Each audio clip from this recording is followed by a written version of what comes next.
इच्छा भगवंताची परिवाराच्या वतीने आयोजित केलेल्या कबड्डी स्पर्धेस उत्स्फूर्त प्रतिसाद मिळाला आहे। राष्ट्रवादी काँग्रेस पार्टीचे राष्ट्रीय अध्यक्ष तथा महाराष्ट्र राज्याचे उपमुख्यमंत्री अजितदादा पवार यांच्या वाढदिवसानिमित्त इच्छा भगवंतांची सामाजिक बहुउद्देशीय संस्था व नगरसेवक तथा प्रदेश उपाध्यक्ष किसन जाधव आणि कार्यसम्राट नगरसेवक नागेश गायकवाड मित्रपरिवार यांच्या संयुक्त विद्यमाने सोलापूर जिल्हा कबड्डी असोसिएशनच्या मान्यतेने अजितदादा चषक निवड चाचणी अजिंक्यपद कबड्डी स्पर्धेचे आयोजन रामवाडी परिसरातील शासकीय गोदामजवळील जामवीर तरुण मंडळ क्रीडांगण येथे आयोजित करण्यात आले आहे। या स्पर्धेचा शानदार उद्घाटन समारंभ पार पडला। यावेळी राष्ट्रवादीचे ज्येष्ठ नेते चंद्रकांत दायमा, राष्ट्रवादीचे नेते माजी नगरसेवक तौफिक शेख, माजी नगरसेवक तथा मनपा स्थायी समिती सभापती देवेंद्र भंडारे, अल्पसंख्याक आयोग सदस्य वसीम बुरहान, राष्ट्रवादी काँग्रेसचे प्रदेश सचिव इरफान शेख, मोची समाजाचे अध्यक्ष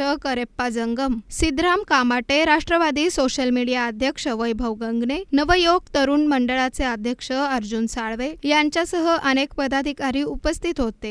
राष्ट्रवादी पार्टी के राष्ट्रीय अध्यक्ष महाराष्ट्र राज्य के उप मुख्यमंत्री आदरणीय अजितदादा पवार इनके वाढदिवस के निमित्त आज यहाँ पर दो भव्य उद्घाटन का आज का प्रोग्राम हुआ। उसी के साथ साथ आज यहाँ पर जिला स्तरीय जो कबड्डी स्पर्धा इसका भी उद्घाटन हुआ।